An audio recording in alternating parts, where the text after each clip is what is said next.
गांव का नाम था धनपुर।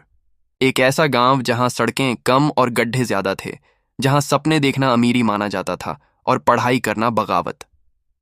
इसी गांव के एक कच्चे से घर में पैदा हुआ था अनिरुद्ध शर्मा। घर की दीवारें मिट्टी की थीं, छत पर फूस पड़ा रहता था और बरसात में पानी टपकता था।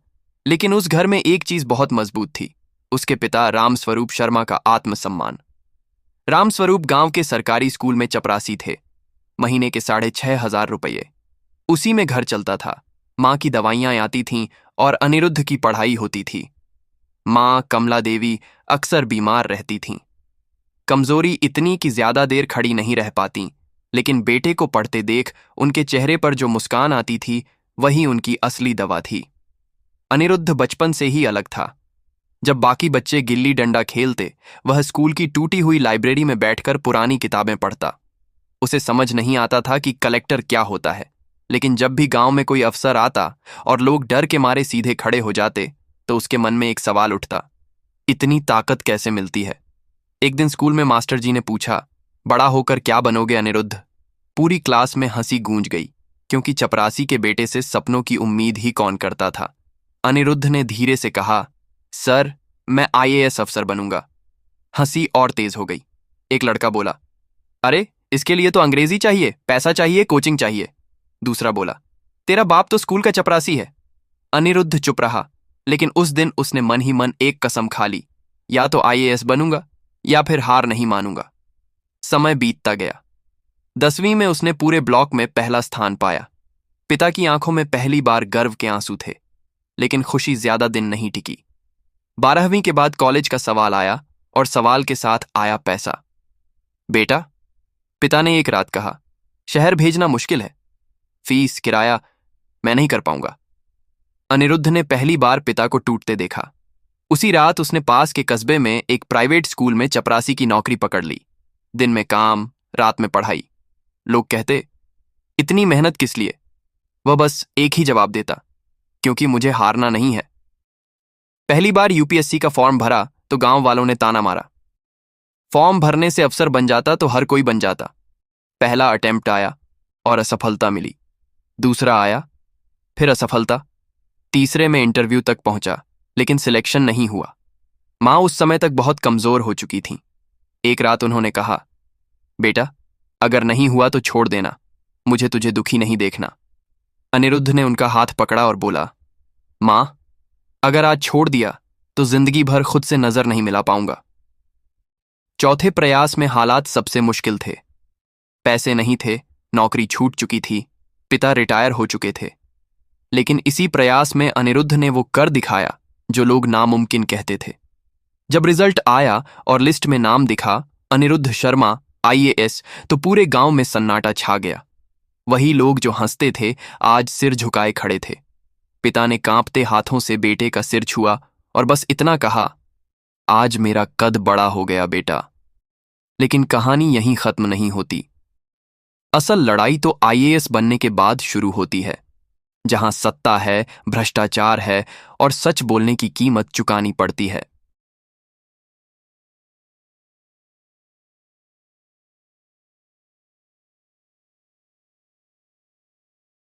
अनिरुद्ध शर्मा की पहली पोस्टिंग हुई थी धारापुर जिले के उप जिलाधिकारी एसडीएम के रूप में। धारापुर नाम सुनते ही बड़े अफसर नाक भौं सिकोड़ लेते थे। ये जिला अपनी फाइलों से ज्यादा अपनी बदनामी के लिए जाना जाता था।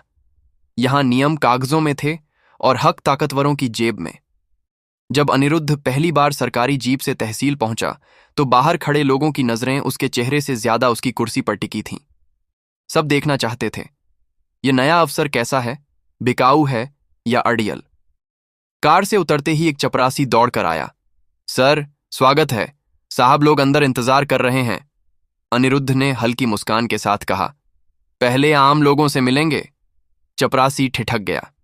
ये बात यहां के चलन के खिलाफ थी। पहले ही दिन अनिरुद्ध ने जनता दरबार लगाया। लाइन में किसान, मजदूर, बूढ़े बुजुर्ग सब थे। एक बूढ़ा किसान हरदेव सिंह कांपते हाथों से आवेदन बढ़ाता हुआ बोला, साहब, मेरी जमीन कागजों में किसी और की हो गई है, साल भर से चक्कर काट रहा हूं। अनिरुद्ध ने फाइल देखी, आंखें सख्त हुईं। जांच होगी और अगर गलत हुआ है तो सुधारा जाएगा। ये सुनते ही पीछे खड़े एक लोकल नेता का चेहरा उतर गया। वही नेता विक्रम चौधरी, जिले का असली बेताज बादशाह था। खनन, जमीन, ठेके सब उसी के इशारे पर चलते थे। शाम होते होते अनिरुद्ध के बंगले पर मिठाइयों का डिब्बा पहुंचा, साथ में एक चिट। धारापुर में सहयोग की परंपरा है। अनिरुद्ध ने डिब्बा लौटवा दिया। अगले दिन से मुश्किलें शुरू हो गईं। फाइलें गायब, आदेशों में देरी, कर्मचारियों की बीमारी। वरिष्ठ अफसरों के फोन आने लगे। थोड़ा एडजस्ट करना सीखिए शर्मा जी, सिस्टम ऐसे ही चलता है। अनिरुद्ध को अपने पिता की आवाज याद आई। ईमानदारी महंगी होती है बेटा। एक हफ्ते बाद उसे सबसे बड़ा झटका लगा। हरदेव सिंह की शिकायत वाली जमीन पर रातों रात खुदाई शुरू हो गई। अवैध खनन। अनिरुद्ध सीधे मौके पर पहुंचा। मशीनें चल रही थीं। मजदूर डर के मारे रुक गए। तभी विक्रम चौधरी की गाड़ी आकर रुकी। एसडीएम साहब, विक्रम ने बनावटी मुस्कान के साथ कहा, यह तो छोटी सी गलतफहमी है। अनिरुद्ध की आवाज शांत लेकिन सख्त थी। कानून में गलतफहमी नहीं होती, मशीनें सीज होंगी। विक्रम की आंखों में पहली बार गुस्सा दिखा। आप नए हैं, समझ जाइए, यहां बहुत कुछ सहारे से चलता है। अनिरुद्ध ने सीधा जवाब दिया, यहां कानून चलेगा। उसी रात अनिरुद्ध की मां की तबीयत अचानक बिगड़ गई। अस्पताल ले जाते वक्त डॉक्टर ने कहा, तुरंत पैसे चाहिए।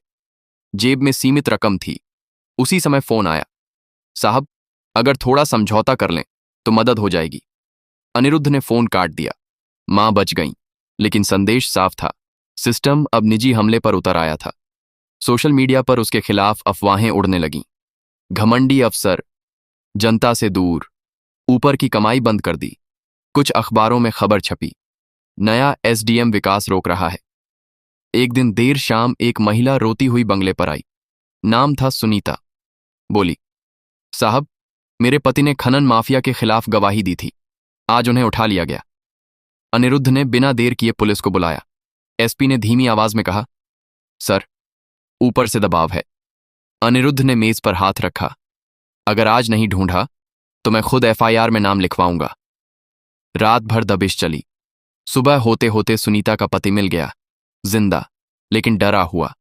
यह पहली बार था जब धारापुर में माफिया को पीछे हटना पड़ा, पर जीत की कीमत थी। अगले ही दिन ट्रांसफर ऑर्डर की फाइल चली।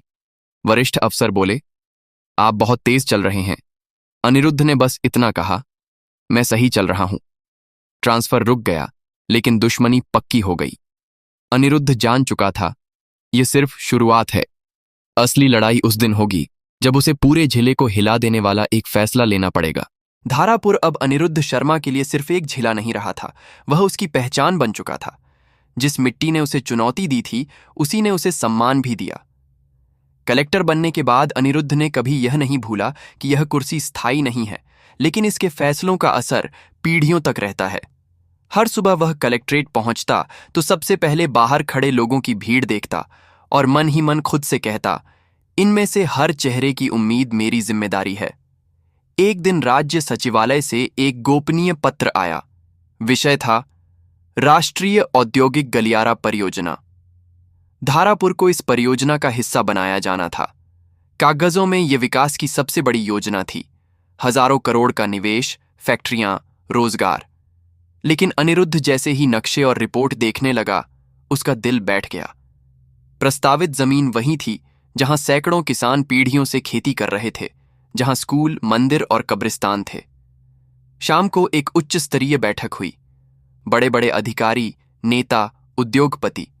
एक मंत्री ने आत्मविश्वास से कहा, यह राष्ट्रहित का सवाल है, कुछ कुर्बानियां देनी ही पड़ती हैं। अनिरुद्ध ने धीमे लेकिन स्पष्ट स्वर में पूछा, कुर्बानी कौन देगा सर? वही लोग जिनकी आवाज यहां नहीं है। कमरे में सन्नाटा छा गया। दबाव शुरू हो गया। फोन आए, इतिहास में नाम लिखवाने का मौका है। संकेत मिले, सहयोग करेंगे तो भविष्य सुरक्षित रहेगा।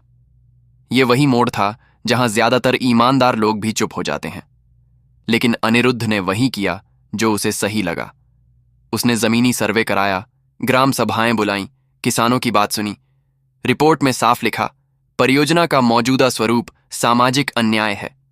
यह रिपोर्ट राजधानी पहुंची तो तूफान मच गया। मीडिया दो हिस्सों में बंट गया। एक पक्ष बोला विकास विरोधी अफसर, दूसरा जनता की आवाज। इसी बीच अनिरुद्ध की मां का देहांत हो गया। अंतिम समय में उन्होंने बस इतना कहा, सच मत छोड़ना। चिता की आग के सामने खड़ा अनिरुद्ध टूट गया, लेकिन उसी आग में उसका संकल्प और मजबूत हो गया। सरकार ने उसे दिल्ली बुलाया। कैबिनेट स्तर की बैठक, माहौल ठंडा, शब्द नपे तुले। प्रधान सचिव ने कहा, आप अकेले हैं शर्मा जी। अनिरुद्ध ने सिर उठाकर जवाब दिया, नहीं सर, मेरे साथ वो लोग हैं जो यहां तक आ नहीं सकते। घंटों बहस चली। अंततः फैसला हुआ, परियोजना बदली जाएगी, विस्थापन न्यूनतम होगा, मुआवजा वास्तविक होगा और निगरानी स्वतंत्र एजेंसी करेगी। ये एक नजीर बन गया। पहली बार किसी अफसर की जिद ने नीति को मानवीय बनाया था। कुछ महीने बाद अनिरुद्ध को केंद्र सरकार में संयुक्त सचिव बनाया गया। इंटरव्यू में एक पत्रकार ने पूछा, इतनी मुश्किलों के बाद भी आप डटे रहे, क्यों? अनिरुद्ध मुस्कुराया, क्योंकि अगर सिस्टम में बैठे लोग ही डर जाएं, तो आम आदमी किस पर भरोसा करेगा? गांव धनपुर में आज भी उसका पुराना घर है। पिता वहीं रहते हैं। कभी कभी अनिरुद्ध छुट्टी में वहां जाता है, उसी मिट्टी पर बैठता है जहां से उसने सपने देखे थे। बच्चे उसे घेर लेते हैं। कोई पूछता है, सर, हम भी अफसर बन सकते हैं? वह जवाब देता है, अफसर नहीं, पहले अच्छा इंसान बनो, कुर्सी खुद मिल जाएगी। ये कहानी किसी एक आईएएस की नहीं है। ये उस साहस की कहानी है जो सत्ता के सामने सच बोलता है। ये उस ईमानदारी की कहानी है जो अकेली होकर भी हारती नहीं। और यह उस विश्वास की कहानी है कि सिस्टम भले ही भारी हो, लेकिन एक सच्चा इंसान उसे हिला सकता है। धारापुर में अब अनिरुद्ध शर्मा का नाम डर और उम्मीद दोनों बन चुका था।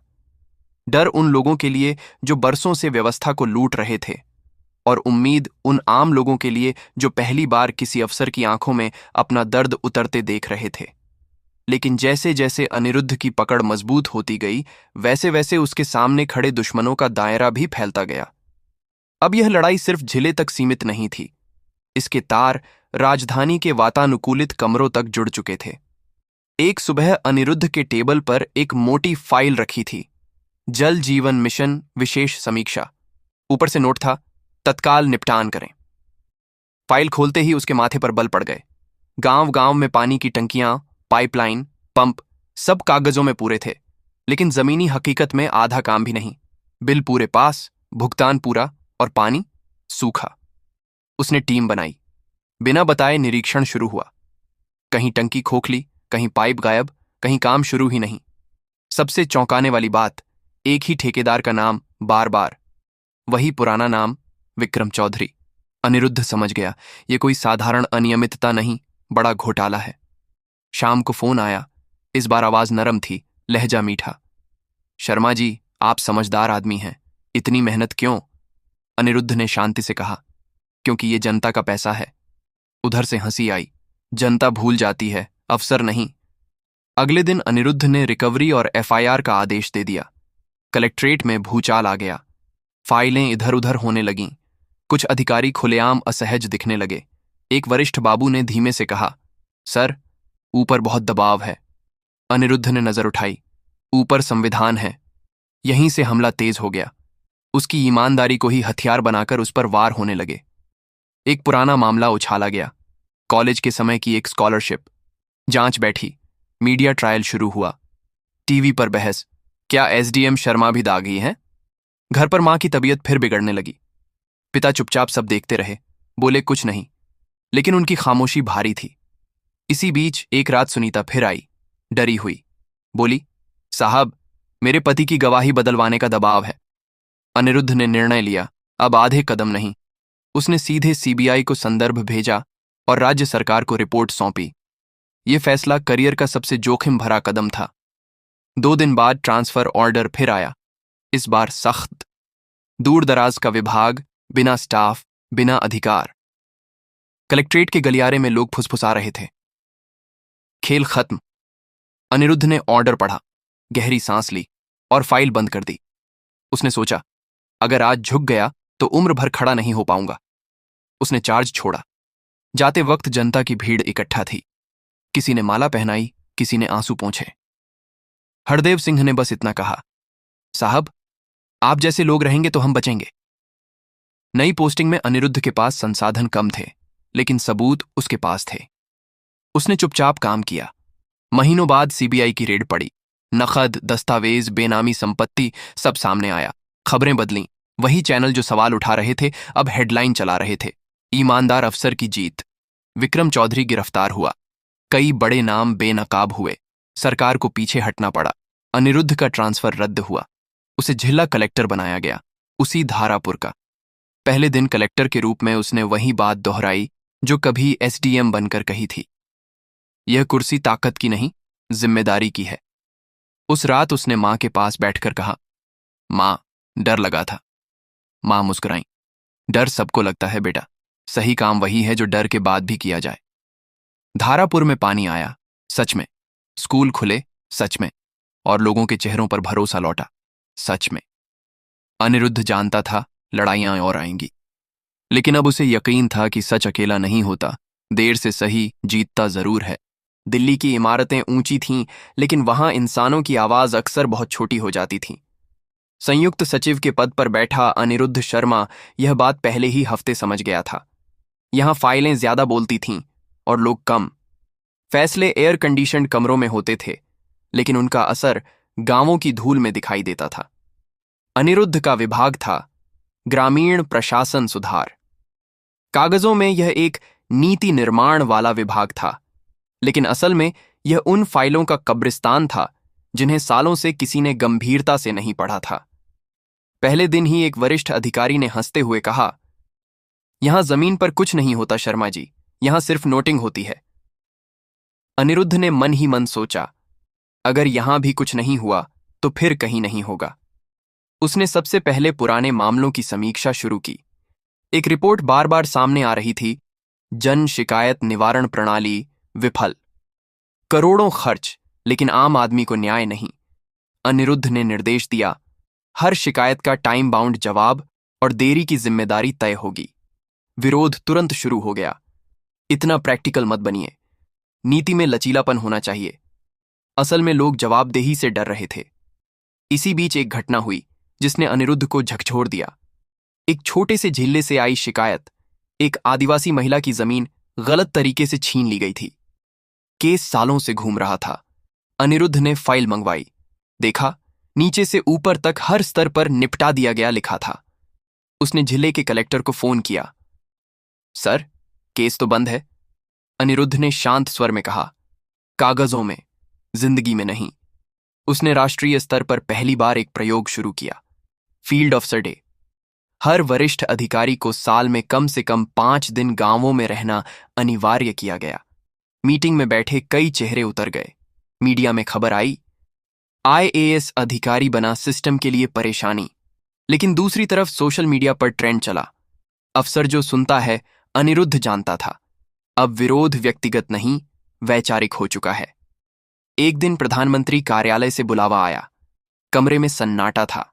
सवाल सीधा था, आप बहुत तेज बदलाव ला रहे हैं, क्या सिस्टम तैयार है? अनिरुद्ध ने जवाब दिया, सर, सिस्टम कभी खुद तैयार नहीं होता, उसे तैयार करना पड़ता है। कुछ पल की चुप्पी के बाद कहा गया, आपको एक जिम्मेदारी और दी जा रही है। उसे राष्ट्रीय प्रशासन अकादमी में विशेष भूमिका दी गई, नए अफसरों के प्रशिक्षण की। यही वह मोड़ था जहां अनिरुद्ध की सोच ने आकार लिया। पहले ही लेक्चर में उसने नए ट्रेनीज से कहा, आप लोग अफसर बनने नहीं आए हैं, आप लोग आईना बनने आए हैं जिसमें सिस्टम खुद को देख सके। कुछ अफसरों ने यह बात दिल से ली, कुछ ने सिर्फ नोट्स बनाए। लेकिन बदलाव बीज की तरह होता है, धीरे, चुपचाप। सालों बाद जब अनिरुद्ध सेवानिवृत्त हुआ, न कोई बड़ी विदाई थी, न शोर। उसने सरकारी गाड़ी लौटा दी, बंगला खाली कर दिया। वह फिर से साधारण कपड़ों में दिखा। लेकिन कहानी यहीं खत्म नहीं हुई। आज देश के अलग अलग कोनों में कुछ अफसर हैं जो रिश्वत से मना कर देते हैं, जो ट्रांसफर से नहीं डरते, जो कहते हैं पहले इंसान फिर नियम। जब उनसे पूछा जाता है ये हिम्मत कहां से आती है, तो कहीं ना कहीं एक नाम आता है, अनिरुद्ध शर्मा। वह खुद कभी अखबारों की सुर्खी नहीं बना, लेकिन उसने ऐसे लोग बनाए जो सुर्खियां बदल देते हैं। समय किसी का इंतजार नहीं करता, न अफसर का, न विचार का, अनिरुद्ध शर्मा अब 70 के करीब पहुंच चुके थे। शरीर थकने लगा था, लेकिन दिमाग अब भी उतना ही जागृत था जितना कभी धारापुर में पहली कार्रवाई के दिन था। सुबह की चाय के साथ वह अखबार जरूर पढ़ते, पर अब सुर्खियां उन्हें उत्साहित नहीं करती थीं, बल्कि बेचैन करती थीं। एक दिन अखबार की पहली खबर ने उनकी उंगलियां रोक दीं। युवा आईएएस अफसर निलंबित, राजनीतिक दबाव के आगे अड़ा रहने का आरोप। नाम पढ़ते ही उनका दिल बैठ गया। अभय त्रिपाठी। वही अभय जिसने कभी उनकी बातों को सिर्फ सुना नहीं था, बल्कि जिया था। खबर में लिखा था कि अभय ने एक बड़े कॉरपोरेट प्रोजेक्ट को रोका था, जिस पर पर्यावरण और आदिवासी विस्थापन के गंभीर सवाल थे। सरकार ने इसे विकास विरोधी कदम बताया था। अनिरुद्ध देर तक अखबार देखते रहे, फिर उन्होंने फोन उठाया। अभय, डरना मत। उधर से थकी हुई आवाज आई। सर, लगता है सब बेकार हो गया। अनिरुद्ध ने धीमे लेकिन दृढ़ स्वर में कहा, नहीं, अब असली लड़ाई शुरू हुई है। उन्होंने अपने पुराने संपर्कों से बात की, लेख लिखे, खुले पत्र जारी किए। दशकों की ईमानदारी अब उनकी ताकत थी। मीडिया में बहस छिड़ गई। क्या सच बोलना अपराध है? सोशल मीडिया पर फिर एक हैशटैग उभरा, स्टैंड विद अभय। अनिरुद्ध खुद दिल्ली पहुंचे, लाठी या नारे के साथ नहीं, बल्कि तथ्यों के साथ। एक जन सुनवाई में उन्होंने कहा, अगर एक अफसर का निलंबन आपको विकास लगता है, तो फिर संविधान बोझ है। कमरे में सन्नाटा छा गया। ये आवाज किसी रिटायर्ड अफसर की नहीं, बल्कि एक नैतिक गवाह की थी। कुछ हफ्तों बाद जांच रिपोर्ट आई। अभय निर्दोष था। निलंबन रद्द हुआ। लेकिन यह जीत सिर्फ एक व्यक्ति की नहीं थी। यह संदेश था, नई पीढ़ी अकेली नहीं है। उस शाम अनिरुद्ध और अभय साथ बैठे थे। अभय ने कहा, सर, कभी कभी लगता है लड़ाई खत्म ही नहीं होती। अनिरुद्ध मुस्कुराए। लड़ाई खत्म हो जाए तो सिस्टम सो जाता है। कुछ महीनों बाद अनिरुद्ध की तबीयत अचानक बिगड़ गई। अस्पताल का कमरा सफेद और शांत था। बाहर बारिश हो रही थी, वैसी ही बारिश जैसी कभी उनके गांव धनपुर में होती थी। अभय उनका हाथ थामे बैठा था। अनिरुद्ध ने आंखें खोलीं और कहा, याद रखना, कुर्सी नहीं, इंसान मायने रखता है। ये उनके आखिरी शब्द थे। उनके जाने की खबर किसी सरकारी विज्ञप्ति की तरह नहीं फैली, बल्कि लोगों की बातचीत में फैल गई। वो अफसर जो कभी झुका नहीं, चला गया। लेकिन कुछ लोग मरकर भी नहीं जाते। आज जब कहीं कोई युवा अफसर फाइल रोकता है, जब कोई रिश्वत से मना करता है, जब कोई कहता है नहीं, ये गलत है, तो समझ लेना, अनिरुद्ध शर्मा अब भी सिस्टम में मौजूद है। अनिरुद्ध शर्मा की चिता को अग्नि दी गई, लेकिन उस आग में कोई शोर नहीं था। न राजकीय तामझाम, न भारी भाषण, बस कुछ गिने चुने लोग थे। पर उनकी आंखों में जो सम्मान था, वह किसी पदक से बड़ा था। अभय त्रिपाठी चुपचाप खड़ा था, हाथ जोड़े, सिर झुकाए। आज वह एक वरिष्ठ अधिकारी था, लेकिन इस पल वह फिर वही शिष्य था जिसने पहली बार ईमानदारी को किताबों से बाहर निकलते देखा था। कुछ दिन बाद सरकार ने एक औपचारिक श्रद्धांजलि जारी की। 2 कॉलम की खबर। लेकिन उसी दिन देश के अलग अलग जिलों में कुछ और ही हो रहा था। कहीं एक तहसीलदार ने रिश्वत की फाइल लौटा दी, कहीं एक एसडीएम ने अवैध कब्जा हटाने का आदेश दिया, कहीं एक कलेक्टर ने मंत्री को साफ कहा, यह नियम के खिलाफ है। इन सब फैसलों में एक बात समान थी, डर था, लेकिन झुकाव नहीं। अभय ने अनिरुद्ध सर की पुरानी डायरी ढूंढ निकाली। पीले पन्ने, स्याही थोड़ी धुंधली। आखिरी पन्ने पर लिखा था, अगर मेरे बाद सिस्टम थोड़ा भी बेहतर हुआ तो समझ लेना, मेरी नौकरी सफल रही। अभय ने उसी दिन एक पहल शुरू की, शर्मा फेलोशिप। हर साल 5 ऐसे युवा अफसर चुने जाते जो कठिन परिस्थितियों में भी ईमानदारी पर टिके रहते। कोई बड़ा मंच नहीं, कोई पुरस्कार नहीं, बस एक पत्र और एक वाक्य, आप अकेले नहीं हैं। धीरे धीरे यह फैलने लगी। अकादमी में अनिरुद्ध शर्मा पर एक केस स्टडी पढ़ाई जाने लगी, नैतिक नेतृत्व का व्यावहारिक मॉडल। लेकिन सबसे बड़ी बात यह थी कि उनके नाम के आगे कोई विशेषण नहीं लगाया गया, न महान, न क्रांतिकारी, बस लिखा गया, एक अफसर। गांव धनपुर में उनके पुराने घर के सामने आज भी वही पीपल का पेड़ है। बच्चे उसके नीचे बैठकर पढ़ते हैं।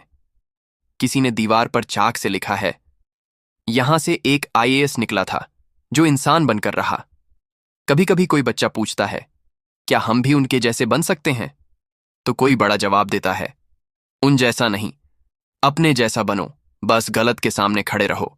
कहानी यहीं खत्म होती है, लेकिन यह अंत नहीं है, क्योंकि कुछ जिंदगियां किताबों में नहीं, लोगों के फैसलों में जिंदा रहती हैं। और जब तक कोई एक भी अफसर यह कहने की हिम्मत रखता है, नहीं, यह गलत है, तब तक समझ लेना, अनिरुद्ध शर्मा अभी गया नहीं है। अंतिम पंक्तियां यह कहानी किसी एक आईएएस अधिकारी की नहीं थी। यह उस हिम्मत की कहानी थी जो कुर्सी से बड़ी होती है।